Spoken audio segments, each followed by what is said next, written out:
খালিশপুরে জোড়াগেট এলাকায় কাদের সর্দারের বস্তিতে দুর্বৃত্তদের হামলায় বাড়িঘর ভাঙচুর ও লুটপাটের ঘটনা ঘটেছে।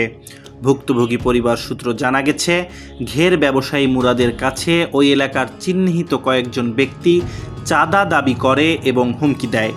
এই ঘটনায় মুরাদ ও তার পরিবারের সদস্যরা চাঁদা দিতে অস্বীকৃতি জানালে 25 জুন ভোরবেলা সজীব ও সৌরভ নামের দুজন ব্যক্তিকে দিয়ে ওই এলাকার চিহ্নিত সন্ত্রাসী মাদক বিক্রেতা ঠুন্ডা শামীম ওরফে ল্যাংড়া শামীম বাসা থেকে ডেকে দেয় মুরাদকে। এ সময় সন্ত্রাসী শামীম মুরাদের কাছে 30,000 টাকা চাঁদা দাবি করলে মুরাদ টাকা দিতে অস্বীকৃতি জানায়। এ সময় শামীম সহ অন্যান্যরা মুরাদকে বেধড়ক মারপিট করে।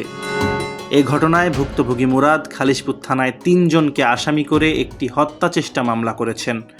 মামলাটি প্রত্যাহারের জন্য সন্ত্রাসী শামীম ধারাবাহিকভাবে হুমকি দিতে থাকে।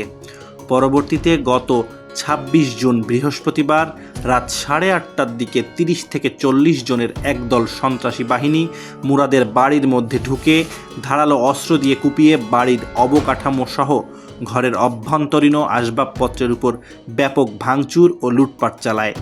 এ সময় ভুক্তভোগী পরিবারের সদস্যরা বাসায় না থাকায় তাদের কোনো শারীরিক ক্ষয়ক্ষতি হয়নি বলে জানান তারা।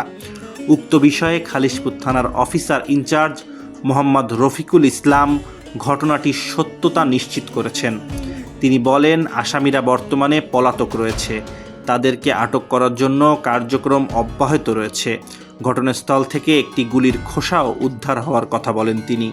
এ ঘটনায় ভুক্তভোগী মুরাদের স্ত্রী লাবনী আক্তার ঘটনায় জড়িতদের আইনের আওতায় এনে দৃষ্টান্তমূলক শাস্তির দাবি জানিয়েছেন।